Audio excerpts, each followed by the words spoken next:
TNPSC group 4 உடைய hall ticket வந்து வெளியிட்டிருக்காங்க. ஹால் டிக்கெட்டில் என்னென்ன இன்ஸ்ட்ரக்ஷன்ஸ்லாம் கொடுத்துருக்காங்க, என்னென்ன டீட்டெயில்ஸ்லாம் அதில் வந்து இருக்குது அப்படின்றத ஒன் பை ஒன் நம்ம பார்க்கலாம் இந்த வீடியோவில். ஹால் டிக்கெட்டை பொறுத்த வரைக்கும் நீங்கள் கண்டிப்பாக வந்து ஹால் டிக்கெட் டவுன்லோட் பண்ணணும். ஹால் டிக்கெட் எப்படி டவுன்லோட் பண்ணுறது அப்படின்ற ஸ்டெப் பை ஸ்டெப் ப்ரொசீஜர் வந்து செப்பரேட் வீடியோ இருக்குது. அதை பார்த்துட்டு அதுக்கப்புறமேட்டு நீங்கள் வந்து டவுன்லோட் பண்ணிக்கோங்க. டவுன்லோட் பண்ணிட்டு அதில் இருக்க ஃபுல் டீட்டெயிலையும் நான் வந்து இந்த வீடியோவில் டிஸ்கஸ் பண்ணுறேன். இந்த வீடியோ பார்த்தீங்கனாலே உங்களுக்கு ஹால் டிக்கெட்டில் என்ன டீட்டெயில்ஸ் இருக்குது அப்படின்றது நூக் அண்ட் கார்னர் தெரிஞ்சுக்கலாம். சரிங்களா? குரூப் 4 எக்ஸாமை பொறுத்த வரைக்கும் 9/6/2024 வந்து காலையில் 9 மணிலேருந்து 12 மணி வரைக்கும் எக்ஸாம் நடக்கும் அப்படின்ட்டு முன்னாடியே சொல்லியிருந்தாங்க. ஹால் டிக்கெட்லேயும் டேட் வந்து பிரிண்ட் ஆகிருக்கும் இந்த இடத்துல. சரிங்களா? அது மட்டும் இல்லாமல் உங்களுடைய டீட்டெயில்ஸ், அதாவது உங்களுடைய நேமு, கேண்டிடேட்டுடைய நேமு இந்த இடத்துல டைப் ஆகிருக்கும். ரெஜிஸ்ட்ரேஷன் நம்பர், அப்ளிகேஷன் நம்பர், உங்களுடைய தகப்பனாருடைய பேர், ஃபாதர்ஸ் நேம் இருக்கும், உங்களுடைய அட்ரஸ் இருக்கும், எக்ஸாம் டீட்டெயில்ஸ், அதாவது எக்ஸாமினேஷன் சென்டர் வென்யூ இருக்கு இல்லையா, அந்த டீட்டெயில்ஸ் ஃபுல்லும் இந்த இடத்துல இருக்கும். உங்களுடைய ஃபோட்டோ இருக்கும் இதில். அதே மாதிரி உங்களுடைய சைன் இருக்கும். இங்கே ஒரு இடத்துல கியூஆர் இருக்கும், அதாவது கியூஆர் கோடு இருக்கும். சரிங்களா? இங்கே வந்து பார் கோடு இருக்கும். சரிங்களா? இந்த பார் கோடு வந்து உங்களுடைய டீட்டெயில்ஸ்க்காக இந்த இடத்துல இருக்க கியூஆர் கோடை பொறுத்த வரைக்கும் இந்த எக்ஸாம் சென்டருடைய டீட்டெயில்ஸ் எல்லாமே அதில் இருக்கும். அந்த கியூஆர் கோடை யூஸ் பண்ணி நீங்கள் வந்து சென்டர் எங்கன்றதை இது பண்ணிக்கலாம், ஃபைண்ட் அவுட் பண்ணிக்கலாம். ஆனால் இங்கே என்ன கொடுத்துருக்காங்கன்னா, முக்கியமாக கியூஆர் கோடை விட அதில் என்ன பிரிண்ட் ஆகிருக்கோ, சென்டர் பேர் என்ன டீட்டெயில்ஸோ அதுதான் ஃபைனல் அப்படின்றதையும் கொடுத்துருக்காங்க. எக்ஸாமை பொறுத்த வரைக்கும் 2 பார்ட்டில் நடக்கும். Part A, part B. Part ரெண்டுமே ஒரே டைமில் காலையில் 9 மணிலேருந்து 12 மணி வரைக்கும் ஃபுல்லாக ஒரே இதில் நடக்கும். சரிங்களா? 9/6/2024 தான் வந்து எக்ஸாமுடைய டேட்டு. சரிங்களா? இங்கே வந்து இன்விஜிலேட்டர் சைன் பண்ணணும். அதனால் இதை பிரிண்ட் அவுட் எடுத்துகிட்டு போகணும். அதில் சைன் பண்ணுவாங்க. அதனால் நீங்கள் வந்து ப்ராப்பராக இதை பிரிண்ட் அவுட் எடுத்துகிட்டு கண்டிப்பாக போகணும். சரிங்களா? ஹால் டிக்கெட் கண்டிப்பாக எடுத்துகிட்டு போகணும். பார்ட் ஏவை பொறுத்த வரைக்கும் Tamil eligibility come scoring test 100 question இருக்கும். 150 மார்க்குக்கு வந்து எக்ஸாம் நடக்கும். பார்ட் பியை பொறுத்த வரைக்கும் ஜென்ரல் ஸ்டடீஸில் 75 கொஷினும், ஆப்டிடியூட் அண்ட் மென்டல் எபிலிட்டியில் 25 கொஷினும், டோட்டலாக 100 கொஷின் 150 மதிப்பெண்ணுக்கு நடக்கும். சரிங்களா?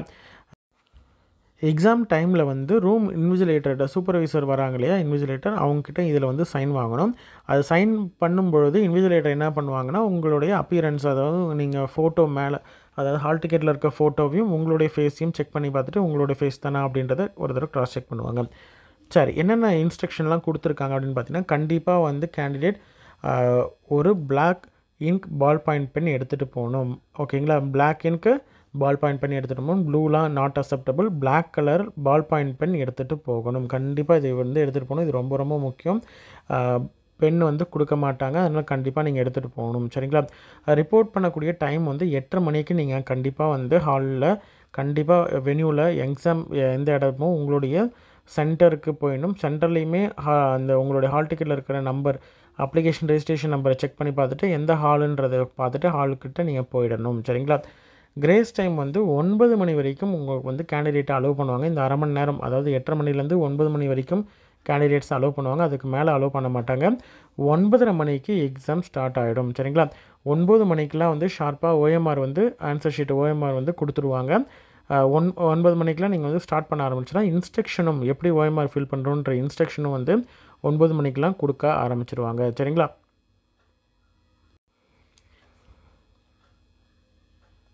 எந்த கேண்டிடேட்ஸும் 9 மணிக்கு உள்ளே வரீங்க இல்லையா, அந்த 9 மணிக்கு ஸ்டார்ட் ஆகினதுலேருந்து 12:45 மணி வரைக்கும் வெளியில் அலோவ் பண்ண மாட்டாங்க. சரிங்களா? கேண்டிடேட் எக்ஸாம் ஹாலுக்குள்ளே போகணும் அப்படின்ற மாதிரி இருந்தால் ஹால் டிக்கெட் வந்து கண்டிப்பாக எடுத்துகிட்டு போகணும். இந்த memorandum of admission hall ticket வந்து கண்டிப்பாக டவுன்லோட் பண்ணிவிட்டு அதை எடுத்துகிட்டு போகணும். அது மட்டும் இல்லாமல் நீங்கள் கலர் ஜெராக்ஸ் போட்டுக்கலாம், இல்லை பிளாக் அண்ட் ஒயிட் எப்படி இருந்தாலும் பிரச்சனை இல்லை. ஆனால் கண்டிப்பாக ஹால் டிக்கெட் எடுத்துகிட்டு போகணும். ஒரிஜினல் அல்லது ஃபோட்டோ காப்பி, ஜெராக்ஸ் காப்பி வந்து எடுத்துகிட்டு போகணும். என்னென்ன எடுத்துகிட்டு போகணுன்னு பார்த்தீங்கன்னா, ஆதார் கார்டு எடுத்துகிட்டு போகலாம், அல்லது பாஸ்போர்ட்டு, அல்லது டிரைவிங் லைசன்ஸ், அல்லது பேன் கார்டு, அல்லது ஓட்டர் ஐடி. இதில் ஏதாவது ஒன்று வந்து நீங்கள் எடுத்துகிட்டு போகணும். ஜெராக்ஸு இல்லைனா ஒரிஜினல் ஏதாவது ஒன்று, ஆதார் கார்டோ, பேன் கார்டோ, ஓட்டர் ஐடியோ, டிரைவிங் லைசன்ஸோ, பாஸ்போர்ட்டோ, இதில் எது இருந்தாலும் சரி, ஒரு ஜெராக்ஸு இல்லைனா வந்து ஒரு ஒரிஜினல் வந்து எடுத்துகிட்டு போகணும். சரிங்களா? அதே மாதிரி ஓஎம்ஆரை பொறுத்த வரைக்கும் ஆன்சர் ஷீட்டில் கண்டிப்பாக கேண்டிடேட் 2 இடத்துல சைன் பண்ணணும். சரிங்களா? கேண்டிடேட் வந்து 2 இடத்துல சைன் பண்ணணும். முடிஞ்சால் வந்து மாடல் ஓஎம்ஆர் ஷீட்டை நான் வச்சு அது எப்படி ஃபில் பண்ணணும் அப்படின்றத செப்பரேட்டாக வீடியோ வந்து நான் போடுறேன், பார்த்துக்கோங்க. தேவைப்படும் பட்சத்தில் நீங்கள் வந்து மென்ஷன் பண்ணுங்கள் கமெண்ட்டில், கண்டிப்பாக வந்து அது போடுறதுக்கு ட்ரை பண்ணுறேன். சரிங்களா? ஒரு சிக்னேச்சர் வந்து இன்ஸ்ட்ரக்ஷன்லாம் படிச்சுட்டு ஸ்டார்டிங்கில் எக்ஸாம் ஆரம்பிக்கிறதுக்கு முன்னாடி ஒரு சிக்னேச்சரும், எக்ஸாம் முடிஞ்சதுக்கப்புறம் ஒரு சிக்னேச்சரும் பண்ணணும். 2 இடத்துல சிக்னேச்சர் பண்ணணும். கேண்டிடேட் வந்து 2 சைன் பண்ணணும் OMRல. இது மட்டும் இல்லாமல் thumb impression, left thumb impression, LTHன்னு சொல்லக்கூடிய லெஃப்ட் தம் இம்ப்ரெஷன் வந்து கண்டிப்பாக அதில் ஒரு பாக்ஸ் கொடுத்துருப்பாங்க OMRல. அந்த இடத்துல லெஃப்ட் தம் இம்ப்ரெஷன் வந்து வைக்கணும். சரிங்களா? ஓகே. இதிலே வந்து டிஃப்ரெண்ட்லி ஏபிள்டு கேண்டிடேட்ஸ் இருக்காங்க, அவங்களால லெஃப்ட் தம் வைக்க முடியாது, இல்லை தம் இம்ப்ரெஷன் வைக்க முடியாது அப்படின்ற மாதிரி இருந்தால் அவங்க வந்து பிளாங்காக விட்டுடலாம் அந்த ஸ்பேஸை. அதே மாதிரி ஃபோட்டோ வந்து கிளியராக இல்லையோ, இல்லை வந்து பிரிண்ட் ஆகாமல் இருக்கோ, இல்லை அப்படின்ற மாதிரி இருந்தால் செப்பரேட்டாக ஒரு பிளெயின் ஃபோட்டோ வந்து ஒரு பிளெயின் பேப்பரில் ஃபோட்டோ ஒட்டி name, address, registration number, signature இது எல்லாத்தையும் வச்சு காப்பி, அந்த மெமரண்டமோடைய காப்பி, ஆதார் கார்டு அல்லது passport, driving licence, PAN card, voter ID இதில் ஏதாவது ஒரு ஜெராக்ஸ் காப்பி வச்சு சீஃப் இன்விஜிலேட்டர் கிட்ட வந்து கொடுக்கணும். சரிங்களா? அவங்க ஐடென்டிஃபை பண்ணிவிட்டு ஓகே நீங்கள் தான் அது அப்படின்றத ப்ரூவ் பண்ணதுக்கப்புறம் நீங்கள் வந்து எக்ஸாம் எழுதுறதுக்கு அவங்க அலோவ் பண்ணுவாங்க. பிரச்சனை கிடையாது. உங்கள் ஃபோட்டோவே அதில் வந்து அப்ளிகேஷனில் இல்லைனாலும் பிரச்சனை கிடையாது. இந்த ப்ரொசீஜரை ஃபாலோ பண்ணி நீங்கள் எக்ஸாம் பண்ணி எக்ஸாம் அட்டன் பண்ணலாம். ஃபோட்டோ வந்து கிளியராக இல்லைனாலும் இதை தான் வந்து ஃபாலோ பண்ணணும். சரிங்களா? அடுத்தது OMRை செக் பண்ணிவிட்டு கொஷின் புக்லெட்டில் ஏதாவது OMRலேயோ இல்லை கொஷின் புக்லெட்லேயோ ஏதாவது வந்து பேஜஸ் கிழிஞ்சிருக்கோ, இல்லை டேமேஜ் ஆகிருக்குது அப்படின்ற மாதிரி இருந்தால் நீங்கள் வந்து உடனடியாக வந்து ரெஜிஸ்டர் நம்பர் எழுதுறதுக்கு முன்னாடியே வந்து நீங்கள் ரெஜிஸ்டர் நம்பர் ஆல்ரெடி பிரிண்ட் ஆகிருக்கும், நீங்கள் வந்து கொஷின் புக்லெட் நம்பர் எழுதுறதுக்கு ரெஜிஸ்ட்ரேஷன் நம்பர் ஆல்ரெடி அதிலே வந்து உங்கள் OMRலேயே இருக்கும். ப்ரீ பிரிண்டட் தான் ஃபோட்டோ, ரெஜிஸ்டர் நம்பர் எல்லாமே அதில் பிரிண்ட் ஆகிருக்கும். உங்களுடைய ரெஜிஸ்ட்ரேஷன் நம்பர் வந்து ரெஜிஸ்ட்ரேஷன் நம்பர் வந்து கொஷின் புக்லெட்டில் எழுதுறதுக்கு முன்னாடி, அதே மாதிரி கொஷின் புக்லெட் நம்பரை OMRல எழுதுறதுக்கு முன்னாடியே நீங்கள் வந்து இன்விஜிலேட்டர்கிட்ட சொல்லணும். சரிங்களா? ரைட். அதே மாதிரி கேண்டிடேட் வந்து ரூம் இன்விஜிலேட்டர்கிட்ட ஹால் டிக்கெட்டில் சைன் வாங்குறதுக்கு மறக்கக்கூடாது. சரிங்களா? ஓகே. கொஷின் புக்லெட்டை பொறுத்த வரைக்கும் எக்ஸாம் ஆரம்பிக்கிறதுக்கு 15 நிமிடத்துக்கு முன்னாடியே வந்து உங்களுக்கு கொஷின் புக்லெட் கொடுத்துருவாங்க. பிஃபோர் ரைட்டிங், ஓகேங்களா? நீங்கள் OMRல எழுதுறதுக்கு முன்னாடி கொஷின் புக்லெட்டில் நீங்கள் கரெக்டாக வந்து எந்த விதமான ப்ராப்ளமும் இல்லை, எதுவுமே அதாவது டேமேஜ் இல்லாமல் இருக்குது, இல்லைனா வந்து டேமேஜ் இல்லாமல் இருக்கான்றதை செக் பண்ணிக்கணும். கண்டினியூஸாக வந்து பேஜ் நம்பர் இருக்கா, நடுவில் ஏதாவது பிரிண்ட் ஆகாமல் இருக்கா அப்படின்றத நீங்கள் கிளியராக செக் பண்ணிடணும். சரிங்களா? அதுக்கப்புறமேட்டு தான் நீங்கள் வந்து ஷேட் பண்ணணும். ஷேட் பண்ணும்போது எந்த இடத்துல நம்பர்ஸ்லாம் ரைட் பண்ண சொல்லியிருக்காங்களோ அந்த கொஷின் புக்லெட் நம்பரோ அந்த புக்லெட் நம்பரை வந்து ஷேட் பண்ணிவிட்டு அதற்கு நேராக எழுதிட்டு அதுக்கு நேராக இருக்கக்கூடிய பபுளை வந்து ஷேட் பண்ணணும். சரிங்களா? எந்த இடத்துலையும் டிக் பண்ணக்கூடாது. ஓகேங்களா? கரெக்டாக வந்து ஷேடு தான் பண்ணணும். அடுத்தது OMR ஷீட்டை பொறுத்த வரைக்கும் அதில் வந்து உங்களுடைய ப்ரீ பிரிண்டட், முன்னாடியே சொன்ன மாதிரி தான் ப்ரீ பிரிண்டட் ஃபோட்டோ இருக்கும், நேம் இருக்கும், ரெஜிஸ்ட்ரேஷன் நம்பர் இருக்கும், என்ன சப்ஜெக்ட், என்ன exam, centre, venue, date, session எல்லாமே அதிலே இருக்கும். அதனால் நீங்கள் அதை பற்றி பிரச்சனையே கிடையாது. அதனால் உங்களுக்கு OMRல நீங்கள் எழுதுறதுக்கு முன்னாடி கொஷின் புக்லெட்டில் ஏதாவது பிரச்சனை இருக்குன்னா மட்டும்தான் நீங்கள் வந்து கொஷின் புக்லெட்டை ரீப்ளேஸ் பண்ணுவாங்களே தவிர OMRை ரீப்ளேஸ் பண்ண மாட்டாங்க. OMR உங்களுக்குன்னு ஒரு OMR வரும், அந்த ஒரு OMRை தான் நீங்கள் வந்து எழுத முடியும். வேறு OMR உங்களுக்கு கொடுக்க மாட்டாங்க. அதனால் கேர்ஃபுல்லாக நீங்கள் வந்து ஃபில் பண்ணணும். ஃபில் பண்ணும்பொழுது மிஸ்டேக் இல்லாமல் ஃபில் பண்ண வேண்டியது உங்களுடைய இது. சரிங்களா? பொறுப்பு. அதே மாதிரி ஒரு ஆன்சர் பபுளை மட்டும்தான் நீங்கள் ஃபில் பண்ணணும். ஒன்றுக்கு மேற்பட்ட ஆன்சர் பபுளை நீங்கள் ஃபில் பண்ணியிருக்கீங்க அப்படின்ற மாதிரி தான் அது ராங்காக இது பண்ணிடுவாங்க. அது ராங் ஆன்சர் அப்படின்ற மாதிரி கொடுத்துருவாங்க. அதனால் வந்து நீங்கள் ஒரு இதை தான் வந்து பபுளை தான் ஷேட் பண்ணணும். அது மட்டும் இல்லாமல் நீங்கள் வந்து பேஜ் 2ல் வந்து OMR, அதாவது 2 பேஜ் இருக்கு இல்லையா, முன்னாடி பேஜ் பின்னாடி பேஜ் 2ல் வந்து OMR ஷீட்டில் அப்படின்ற ஆப்ஷன் வந்து ஈன்றது வந்து எந்த ஆன்சருமே உங்களுக்கு தெரியல அப்படின்னு, அதாவது ABCDன்ட்டு 4 ஆப்ஷன் இருக்கும். ஈன்ற 5வது ஆப்ஷன் என்னென்னா உங்களுக்கு எந்த ஆன்சருமே தெரியல, answer is not known to the candidate அப்படின்ற மாதிரி இருந்தால் ஈன்ற ஆப்ஷன் கொடுக்கலாம். இல்லை அப்படின்ற மாதிரி இருந்தால் இந்த ABCDலே ஏதாவது ஆப்ஷன் உங்களுக்கு கரெக்ட் அப்படின்னு தோணுச்சுன்னா அந்த ஆன்சரை நீங்கள் பண்ணலாம். சரிங்களா? அதே மாதிரி செக்ஷன் 3 பார்ட் 2 பொறுத்த வரைக்கும் OMRல டோட்டலாக Aல எவ்வளோ வந்து நீங்கள் ஷேட் பண்ணியிருக்கீங்க, Bல எவ்வளோ, Cல எவ்வளோ, Dல எவ்வளோ, Eல எவ்வளோ அப்படின்றத எல்லாத்தையும் கால்குலேட் பண்ணிவிட்டு டோட்டல் மார்க் வந்து டோட்டல் கொஷின்ஸ் எவ்வளோ அட்டன் பண்ணியிருக்கீங்க அப்படின்றத வந்து போடணும். சரிங்களா? இந்த செக்ஷன் 3 பார்ட் 2 பொறுத்த வரைக்கும் கேண்டிடேட் ஃபில் பண்ணணும். அடுத்து இருக்கிறது செக்ஷன் 4 பார்ட் 2 வந்து ரூம் இன்விஜிலேட்டர் ஃபில் பண்ணுவாங்க. அவங்க வந்து ஏல எவ்வளோ, பியில் எவ்வளோ, சியில் எவ்வளோ, டியில் எவ்வளோ, ஈல எவ்வளோ நீங்கள் ஆன்சர் பண்ணியிருக்கீங்க அப்படின்றதெல்லாம் கேல்குலேட் பண்ணி டோட்டலாக வந்து எவ்வளோ வந்து அட்டன் பண்ணியிருக்கீங்க அப்படின்றத போடுவாங்க. இதுவும் டேலி ஆகணும். சரிங்களா? இது ரெண்டும் முடிஞ்சதுக்கு அப்புறமேட்டு தான் எக்ஸாம் ரூமை விட்டு வெளியில் வர முடியும் கேண்டிடேட் டைம் முடிஞ்சதுக்கப்புறம். சரிங்களா? அடுத்தது ஓஎம்ஆர் வந்து எந்த டைமில் இன்வேலிடேட் ஆகும்? ஓகேங்களா? கமிஷனுடைய இன்ஸ்ட்ரக்ஷனை ஃபாலோ பண்ணலை, அப்ஜெக்டிவ் டைப் எக்ஸாமுடைய கமிஷனுடைய இன்ஸ்ட்ரக்ஷனை வந்து நீங்கள் வயலேட் பண்ணுறீங்க அப்படின்ற மாதிரி இருந்தால் உங்களோடது வந்து இது பண்ணுவாங்க. அதை பால் பாயிண்ட் பென் வந்து பிளாக் பால் பாயிண்ட்டை தவிர வேறு எதுலையாவது ஷேட் பண்ணியிருந்தால் அது வந்து இன்வாலிட் ஆகிடும். சரிங்களா? அது மட்டும் இல்லாமல் சப்ஜெக்ட் வந்து இதில் கொடுத்துருக்கிறதும் நீங்கள் வந்து அட்டன் பண்ணுறதும், அதாவது மெமரண்டமில் இருக்கிறதும் நீங்கள் அப்ளை பண்ணது மெமரண்டமில் இருக்கிறது இந்த மாதிரி மாறி மாறி வந்து இருந்ததுன்னா, இப்போ குரூப் 4 எக்ஸாமை பொறுத்த வரைக்கும் மோஸ்ட்லி எல்லாமே சேம் தான், அதனால் பிரச்சனை கிடையாது. மாறி வருது அப்படின்ற மாதிரி இருந்தால் அதை வந்து ரிஜெக்ட் பண்ணிவிடுவாங்க. சரிங்களா?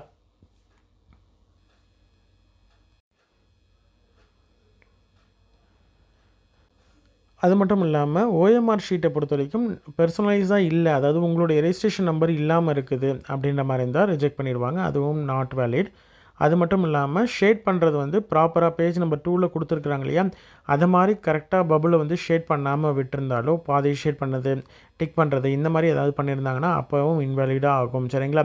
பார்கோடு, ஓஎம்ஆர் இதில் ஏதாவது வந்து அதை வந்து டேம்பர் பண்ணுற மாதிரி, அதாவது அது வந்து அடிகிற மாதிரியோ, பார்கோடை அடிகிற மாதிரியோ, இல்லை வந்து அதை மாற்றுறதுக்கு முயற்சி பண்ணுற மாதிரியோ ஏதாவது ஷேட் பண்ணியிருந்தாங்க இல்லை மாற்றிருந்தாங்க அப்படின்ற மாதிரி தான் ரிஜெக்ட் பண்ணிடுவாங்க. அதே மாதிரி தேவையில்லாமல் வேறு எங்கேயாவது வந்து சைன் பண்ணியிருந்தாங்களோ, இல்லை வந்து சைன் பண்ண வேண்டிய இடத்துல சைன் பண்ணாமல் இருந்திருந்தாங்கனாலும் ரிஜெக்ட் ஆகும். அதே மாதிரி ஓஎம்ஆர் ஷீட்டில் தேவையான டீட்டெயில்ஸ் ஏதாவது ஃபில் பண்ணாமல் இருந்தாங்க அப்படின்ற மாதிரி இருந்தாலும் ரிஜெக்ட் ஆகும். ஒரு கேண்டிடேட் வந்து வேறு இடத்துல உங்களுக்குன்னு சீட் அலாட் பண்ணி இந்த இடத்த விட்டுட்டு வேறு இடத்துல நீங்கள் உட்காந்து எக்ஸாம் எழுதுனீங்க அப்படின்ற மாதிரி இருந்தாலும் ரிஜெக்ட் பண்ணிடுவாங்க. தேவையில்லாத ஐடென்டிட்டி, அதாவது உங்களுடைய வேறு ஒருத்தவங்களுக்கு ஆள் மாறாட்டம்லாம் பண்ணுறாங்களே அந்த மாதிரிலாம் பண்ணும்போது, ஃபிசிக்கல் வெரிஃபிகேஷன் பண்ணும்போது அவங்க வந்து கண்டுபிடிச்சிட்டாங்கனாலும் அப்போவும் ரிஜெக்ட் பண்ணிடுவாங்க. கொஷின் புக்லெட்டில் ஏதாவது தேவையில்லாதது வந்து ஷேட் பண்ணியிருந்தாலோ, இல்லை பக்கத்தில் யாருக்காவது ஷேர் பண்ணுறதுக்காக நீங்கள் வந்து ஷேட் பண்ணியிருந்தீங்க அப்படின்ற மாதிரி இருந்தாலும், அதுவும் ஷேட் பண்ணியிருந்தால் இல்லை டிக் பண்ணி மார்க் பண்ணியிருக்காங்க கொஷின் புக்லெட்டில் அப்படின்ற மாதிரி இருந்தாலும் அவங்களது வந்து ரிஜெக்ட் பண்ணிடுவாங்க. சரிங்களா? அடுத்தது ரொம்ப முக்கியமானது, ஓஎம்ஆர் ஷீட்டில் கொஷின் புக்லெட் நம்பர் இருக்கு இல்லையா, அந்த நம்பரை வந்து கரெக்டாக எழுதிட்டு பபுளில் ஷேட் பண்ணும்போது தப்பாக பண்ணியிருக்காங்க அப்படின்ற மாதிரி இருந்தாலும் ரிஜெக்ட் பண்ணிவிடுவாங்க. இன்கரெக்டாக பண்ணியிருக்கீங்க அப்படின்ற மாதிரி இருந்தால், இன்கரெக்டாக எழுதியிருக்காங்க அப்படின்ற மாதிரி ரிஜெக்ட் பண்ணிடுவாங்க. இம்ப்ராப்பராக எழுதியிருக்காங்கன்னா ரிஜெக்ட் பண்ணிடுவாங்க. மல்டிப்புளாக எழுதியிருக்காங்க அப்படின்ற மாதிரி இருந்தால், அதாவது 6ன்ற இடத்துல 6ஐயும் ஷேட் பண்ணுறது, 3யும் ஷேட் பண்ணுறது, இந்த மாதிரி 2 இடத்துல ஒரே இதுக்கு 2 இது ஷேட் பண்ணாலும் ரிஜெக்ட் பண்ணிடுவாங்க. கொஷின் புக்லெட் நம்பருடைய சீரீஸை மாற்றி எழுதினாலும் தப்பு போட்டுருவாங்க. பிளாங்காக இருக்குது, இல்லை பபுள் பிளாங்காக இருக்குது அப்படின்ற மாதிரி இருந்தாலும் ரிஜெக்ட் பண்ணிடுவாங்க. அதர் நம்பர் வந்து பிரிண்ட் ஆகியிருக்கு, ஆனால் நீங்கள் வந்து எழுதுனது தப்பு அப்படின்ற மாதிரி இருந்தாலும் ரிஜெக்ட் பண்ணிடுவாங்க. இந்த மாதிரியான கண்டிஷன்லலாம் வந்து உங்களுடைய ஓஎம்ஆர் வந்து இன்வேலிட் பண்ணிடுவாங்க. ஓகே, இப்போ ரிடக்ஷன் ஆஃப் மார்க்கை பொறுத்த வரைக்கும் மார்க் வந்து எதுக்கெல்லாம் கம்மி பண்ணுவாங்க அப்படின்னு பார்த்தீங்கன்னா, 2 மார்க் வந்து கம்மி பண்ணுவாங்க. ரெஜிஸ்ட்ரேஷன் நம்பர் இன்கரெக்டாக இருந்துச்சுன்னா. ஓகேங்களா? ஓஎம்ஆர் ஷீட்டில் ரெஜிஸ்ட்ரேஷன் நம்பர் இன்கரெக்டாக இருந்துச்சுன்னா 2 மதிப்பெண் வந்து மைனஸ் பண்ணுவாங்க. டோட்டல் இருக்கு இல்லையா, ஏபிசிடிஇயோடைய டோட்டல் ஷேட் பண்ணியிருக்கிறதும் நீங்கள் போட்டிருக்கிறதும், அதாவது அங்கே ஷேட் பண்ணியிருக்கிறதும் பார்ட் 2ல் வந்து எழுதியிருக்கிறதுலையும் மிஸ்மேட்ச் ஆகுது, ரெண்டும் வந்து இன்கரெக்டாக இருக்குது, இல்லை ஷேட் பண்ணாமல் விட்டுருக்கீங்க, ராங்காக மென்ஷன் பண்ணியிருக்கீங்க, இது 3த்தில் எது பண்ணியிருந்தாலும் சரி 2 மதிப்பெண் வந்து மைனஸ் பண்ணிடுவாங்க, நெகட்டிவ் மார்க். ஓகேங்களா? கொஷின் புக்லெட் நம்பர் வந்து எழுதாமல் விட்டுருக்காங்க, இல்லை பாதி எழுதி விட்டுருக்காங்க, அதுக்கு தேவையானது கொஷின் புக்லெட் வந்து ஷேட் பண்ணாமல் விட்டுருக்காங்க, அந்த மாதிரியான கண்டிஷனுக்கு வந்து 5 மதிப்பெண் வந்து மைனஸ் பண்ணிடுவாங்க. சரிங்களா? அது மட்டும் இல்லாமல் லெஃப்ட் தம் இம்ப்ரெஷன் வைக்காமல் இருக்கிறாங்க அப்படின்ற மாதிரி தான் 2 மதிப்பெண் வந்து அவங்களுக்கு வந்து எடுத்துருவாங்க. அதே வந்து டிஃப்ரெண்ட்லி ஏபிள்டு கேண்டிடேட்ஸாக இருக்கிறாங்க, அவங்க வந்து அவங்களால வைக்க முடியாது அப்படின்ற மாதிரி இருந்தால் பிரச்சனை கிடையாது, அவங்களுக்கு எந்த விதமான மைனஸும் பண்ண மாட்டாங்க. டிஃப்ரெண்ட்லி ஏபிள்டு கேண்டிடேட்ஸை தவிர ரிமைனிங் கேண்டிடேட்ஸ் வந்து கண்டிப்பாக லெஃப்ட் தம் இம்ப்ரெஷன் வைக்கணும். அப்படி வைக்கல அப்படின்ற மாதிரி இருந்தால் அதற்கு 2 மதிப்பெண் வந்து மைனஸ் பண்ணிடுவாங்க.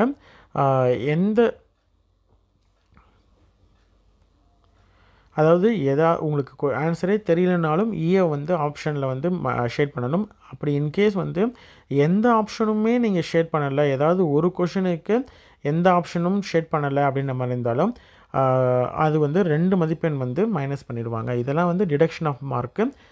இன்வாலிடேஷன் ஆஃப் ஆன்சர் ஷீட்டு இல்லைனா டிபார் பண்ணுறது வந்து காப்பி பண்ணுறது, இன்னொருத்தவங்களை வந்து உங்கள் ஓஎம்ஆரை ஷேர் பண்ணி அவங்கள எழுத வைக்கிறது, இல்லைனா வந்து புக்ஸு பிரிண்டட் புக்ஸு டைப்ரைட்டட் இல்லைனா ஹேண்ட் ரிட்டன் புக்ஸ்லாம் எடுத்துகிட்டு வருது, வேறு யார்கிட்டையாவது ஹெல்ப் கேட்குறது, ஹால் சூப்பர்வைசர் எல்லாம் உங்கள் பக்கத்தில் இருக்கிற வேறு ஸ்டூடெண்ட்டு யார்கிட்டையாவது எக்ஸாம் எழுத வந்தவங்ககிட்ட ஹெல்ப் கேட்குறது, செல்லுலார் ஃபோனு, வாட்ச்சு, ரிங்கு, இந்த மாதிரியான ப்ளூடூத் டிவைஸு, கம்யூனிகேஷன் கிளிப்பு, இந்த மாதிரி ஏதாச்சும் இப்போ ஏதாவது வந்து எலக்ட்ரானிக் ஐட்டம்ஸ் இந்த மாதிரி எடுத்துகிட்டு போனாங்களாலும் டிபார் பண்ணிடுவாங்க.